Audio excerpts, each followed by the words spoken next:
There was a moment when TiVo had the kind of power most technology companies dream about. It did not just sell a device, it changed a habit. People did not say they were recording a show, they said they were going to TiVo it. That is rare. A brand name becomes a verb only when the product reaches something deeper than convenience. It becomes part of how people understand a new behavior. And for a while, TiVo seemed to have discovered the future of television. But that is what makes the story so interesting. Because TiVo was right about the future. It saw where television was going before most viewers even had the language for it. It understood that people did not want to live under the schedule of networks forever. They wanted control. They wanted to pause, rewind, skip, save, search, and watch on their own time. The strange part is that TiVo helped create that future, but did not become the company that owned it. TiVo was a digital video recorder launched in 1999 at a time when television was still mostly built around appointment viewing. If a show aired at 8, the viewer had to be there at 8. If they missed it, maybe they could use a VCR, but programming a VCR was clumsy, limited, and easy to get wrong. TiVo made that world feel old almost overnight. Its box connected to the television and recorded shows onto a hard drive.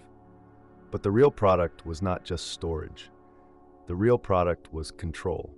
A viewer could pause live TV, rewind a moment they missed, record a whole season, search for shows, and build a personal television schedule around their own life. That was the original insight. Television did not have to be something that happened to the viewer.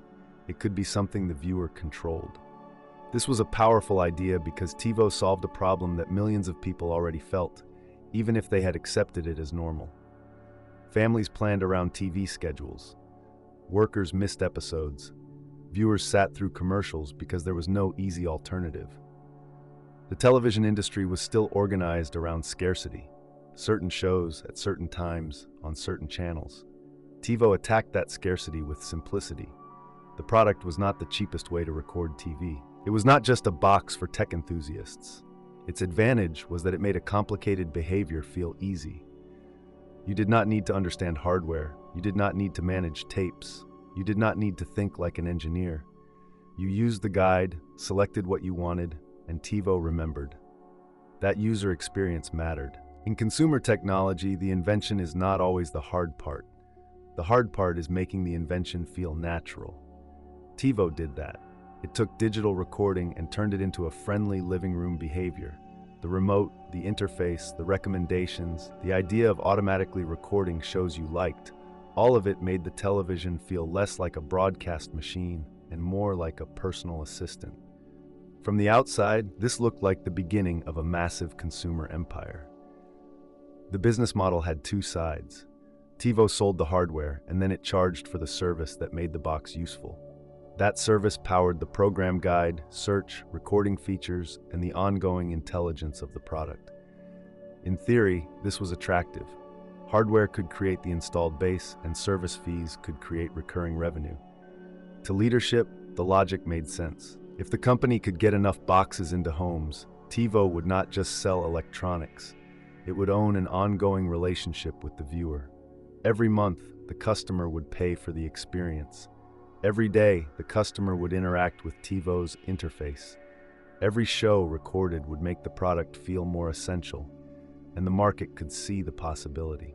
When TiVo went public in 1999, investor excitement was strong. The company was still early, and the product category was not fully proven, but the idea was easy to believe in. Television was huge. The internet had trained people to expect more control. Digital technology was entering the home. TiVo seemed positioned at the exact point where entertainment, hardware, software, and consumer behavior were about to collide. That was the smart decision at the center of TiVo's rise. It did not try to make television bigger. It tried to make television more personal. But inside that strength was a problem that was not obvious at first. TiVo controlled the experience, but it did not control the main gate into the living room. For a standalone TiVo box to succeed, the customer had to know about it, want it, buy it, connect it, pay for it, and understand why it was better than what they already had. That is a lot of friction. It may work for early adopters, it may work for loyal fans, but mass markets often move through convenience, not purity. And in television, convenience was controlled by the cable and satellite companies. They already had the billing relationship. They already entered the home. They already installed the equipment. They already controlled the box connected to the TV. If they could offer a DVR as part of the existing service, many customers would not compare every feature. They would simply accept the box that came with the subscription. This is where TiVo's greatest idea started escaping from TiVo's business. The behavior spread. The brand became famous. The word TiVo became shorthand for recording TV. But more and more, DVR functionality was being absorbed into cable and satellite boxes. The feature was becoming standard before TiVo had secured control of the standard. From the customer's point of view, the difference could feel simple. A TiVo might be better, more elegant, more loved. But the cable company's DVR was already there. It could be bundled into the monthly bill. It did not require the same separate purchase decision. It did not ask the viewer to become a TiVo customer first. It appeared as an upgrade inside a relationship the customer already had. That changed the economics. TiVo was trying to sell a superior product. Cable and satellite providers were selling a complete service package. TiVo had to win attention. The providers already had attention. TiVo had to earn trust. The providers already had the account. TiVo had to justify an extra device and an extra fee. The providers could hide the DVR inside the broader cost of television. This was not just competition. It was a distribution problem. The companies that controlled distribution did not need to make a better TiVo. They only needed to make a good enough DVR that was easier to adopt. And for many viewers, good enough was enough. The partner strategy was supposed to solve this.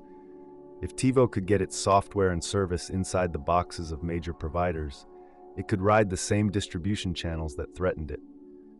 That is why relationships with companies like DirecTV mattered so much. They gave TiVo scale it would have struggled to reach alone. But a partner is not the same thing as own distribution. DirecTV helped TiVo reach millions of subscribers. That looked like validation. From TiVo's side, it made sense. The company could expand through a powerful satellite provider instead of depending only on retail boxes. From DirecTV's side, it also made sense. TiVo gave the service a premium DVR experience at a time when that could attract and retain customers. For a while, both sides benefited, but the incentive was fragile. Once DVRs became strategically important, DirecTV had reasons to control that layer itself. The interface, the hardware roadmap, the customer data, the service experience, the economics, all of that mattered. If DVR capability was becoming central to pay TV, why should the distributor let another brand own the most valuable part of the customer experience? That is the danger of building on top of someone else's gate. The gatekeeper may help you grow, but if your product becomes important enough, the gatekeeper may decide it should belong to them. When DirecTV shifted toward its own DVR offering, TiVo's weakness became much harder to ignore. A relationship that had created scale now exposed dependency. TiVo had built part of its subscriber base through a channel it did not fully control, and that channel could redirect new customers toward a competing product. This was one of the decisive turns. TiVo was not failing because viewers hated the idea. The idea had won. The problem was that the idea had become detached from TiVo's own customer capture. By the late 2000s, DVR adoption was growing, but much of that growth was flowing through cable and satellite providers. The market was accepting the behavior TiVo had popularized, while the business advantage moved toward companies that owned the bundle. Then the next shift arrived. Streaming changed the question completely. TiVo had been built around one central pain. Live television happened at fixed times, and people needed a way to record it. But as more content moved online and on demand, viewers no longer needed to record everything to escape the schedule. Netflix, Hulu, Roku, Apple TV, Amazon, smart TVs, and streaming apps moved the battle from recording shows to finding shows. The center of power shifted again. The most important interface was no longer necessarily the DVR menu. It was the home screen, the app row, the recommendation engine, the smart TV operating system, the place where viewers decided what to watch before they even thought about channels. TiVo had understood personalized television early, but the market around personalization changed faster than the original box could defend. The company still had technology, patents, brand recognition, and loyal users. But the living room was becoming a platform war, and other companies were now fighting to own the screen before the viewer pressed play. This is why TiVo's later story is not a simple collapse. The consumer hardware empire faded, but the value of the invention did not disappear. TiVo fought major patent battles and won meaningful settlements. The most famous was the settlement with Dish Network and EchoStar, worth hundreds of millions of dollars. That showed something important. Even if TiVo did not control the mass-market DVR box, parts of its technology were valuable enough that other companies had to pay for them. This changed TiVo's identity. The company that began as a beloved consumer product increasingly became a business built around intellectual property, licensing, software, metadata, and entertainment discovery. It was less visible to the average viewer, but not worthless. In 2016, Rovi acquired TiVo in a deal valued at about $1.1 billion, combining TiVo's brand and patents with a broader entertainment technology business. Later, TiVo became part of Xperi. The famous box slowly moved into history. By 2025, TiVo had stopped selling DVR hardware. For longtime users, that marked the end of an era. But the name did not vanish. It shifted again, this time towards smart TV software, advertising platforms, entertainment discovery, and in-car video experiences. That final form is almost ironic. TiVo once lost the living room interface because it did not control the box. Now, under Xperi, the TiVo name is trying to live inside the operating systems and platforms that control what viewers see first. The lesson is not that innovation does not matter. TiVo proves that innovation matters enormously. One strong insight can reshape an entire industry. But innovation is not the same as control. TiVo saw the future of television viewing. It built a product people loved. It created a behavior so powerful that its name became a verb. But the company never fully owned the distribution layer that turned that behavior into mass-market dominance.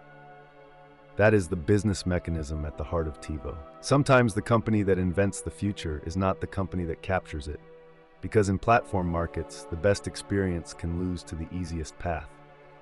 The strongest brand can become a generic word, and the company that changes customer behavior can still lose the customer relationship. TiVo did not disappear because it was wrong. It became smaller than its own idea, because the idea traveled through boxes, bundles, and platforms that TiVo did not control.